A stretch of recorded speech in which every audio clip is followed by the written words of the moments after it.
नमस्कार, आदाब। मेरा नाम है मोहम्मद नसीम खान और आप देख रहे हैं no nonsense with Naseem Khan. यानी कि ना कोई वाहियात बात मैं बोलूँगा, ना मैं कोई वाहियात बात सुनूंगा, ना मैं कोई वाहियात बात बर्दाश्त करूँगा। जो मुझे समझ में आएगा, जो मुझे लगेगा, वो मैं बोलूँगा।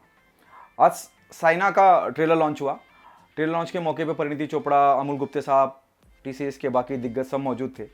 ट्रेलर का रिव्यू कर रहा हूँ और बहुत ईमानदार रिव्यू करने की कोशिश करूँगा।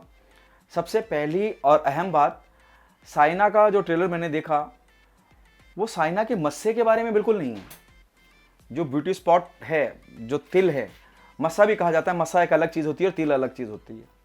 तो जो साइना का ट्रेलर है वो मुझे लगता है कि उनके मस्से के बारे में ज़्यादा है, उनका जो व्यक्तित्व है, उनकी जो शख्सियत है उसके बारे में नहीं। वो फिजिकली कैसी दिखती हैं उस बात पे बहुत ज़्यादा जोर दिया गया है। ट्रेलर आप देखेंगे तो ट्रेलर पे मस्सा आपके मुंह पे आता है। मतलब इतनी क्या आफत थी, इतनी क्या हड़बड़ी थी कि कम से कम इस बात पे तो ध्यान दिया जा सकता था कि भाई मस्सा भी बनाया जाता है तो बहुत स्मार्टली करा जाता है। मेकअप आर्टिस्ट का काम है। पूरे ट्रेलर में मस्सा आपकी नज़रों में चुभ रहा है। ये फिल्म साइना की शख्सियत के बारे में है, उनकी जद्दोजहद के बारे में है, उनके संघर्ष के बारे में है। एक इंस्पायरिंग स्टोरी है। ये कहानी उस लड़की की है जिसने अपने खेल के बलबूते, अपने दृढ़ निश्चय के बलबूते, अपनी काबिलियत के बलबूते हिंदुस्तान का नाम पूरी दुनिया में रोशन किया। ये कहानी उसके मस्से के बारे में नहीं है कि वो दिखती कैसी है। इस बात पे इतना ज़्यादा जोर दिया गया है कि साइना की जो शख्सियत है, उनकी जो कहानी है, वो कहीं दबके रह जाती है। डायलॉग इतने इंपॉर्टेंट होते हैं किसी फिल्म के, और ट्रेलर हमेशा फिल्म का चेहरा होता है, मस्सा नहीं होता है। Trailer is a face of a film, और ट्रेलर ही इतना लूज है। डायलॉग जो वन लाइनर है वो इतने अजीबोगरीब हैं जो हम रोज़मर्रा की ज़िंदगी में कहते हैं। जैसे मैं मार दूंगा, आपका भाई आपसे बोलता होगा, कभी आपके डैडी आपको देंगे तुम शरारत करोगे तो तुम्हें मार देंगे। ये कोई डायलॉग है क्या? ये एक ऐसी शख्सियत के बारे में है जो आदर्श है बहुत सी लड़कियों के लिए, बहुत से लोगों के लिए।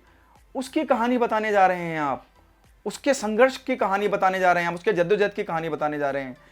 ट्रेलर शुरू से लेकर एंड तक निराश करता है। Amole Gupte is one of the fantastic director we have in the industry, और मुझे लगता है कि वो एक अंडररेटेड डायरेक्टर भी हैं जिनमें बहुत पोटेंशियल है एज एन निर्देशक, लेकिन वो बहुत कुछ आना बाकी है। मुझे समझ में नहीं आया कि उनका ट्रेलर किस महान शख्सियत ने काटा है। बहुत निराश करता है ट्रेलर।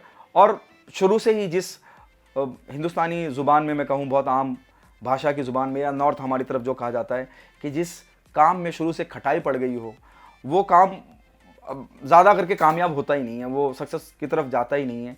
साइना का ट्रेलर बहुत निराश करता है, और ये उम्मीद नहीं करी थी किसी ने भी। श्रद्धा कपूर, जो अफवाहें रही, श्रद्धा कपूर पहले फिल्म का हिस्सा थी, बाद में परिणीति चोपड़ा आई, वो सब कुछ भी इंटरनेट के माध्यम से घूम रहा है। अफवाहों का बाजार गर्म है। लेकिन साइना का ट्रेलर जितना इंप्रेसिव होना चाहिए था उतना इंप्रेसिव बिल्कुल नहीं लगता है। साइना का जो बचपन का किरदार निभा रही है, वो भी एक बच्ची, वो भी वहाँ ट्रेलर लॉन्च के टाइम में मौजूद थी।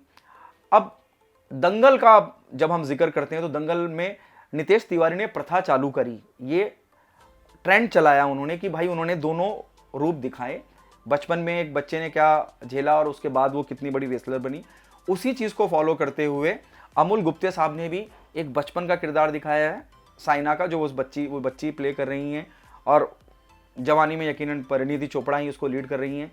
इसकी भी ज़रूरत नहीं थी। ये कहानी कहीं और दूसरे तरीके से भी कही जा सकती थी। बड़ा कॉपी पेस्ट वाला मामला लगता है ट्रेलर में जो नज़र आता है आपको। Disappointing, very disappointing. मतलब मुझे तो समझ में नहीं आया। आई डोंट नो आपको कैसा लगा, प्लीज़ अपनी राय ज़रूर दें। हो सकता है ये मेरी अपनी व्यक्तिगत राय हो, और फिल्म आने के बाद में मैं सरप्राइज़ हूँ, और अमूल गुप्ते साहब में तो सरप्राइज़ कर भी सकते हैं।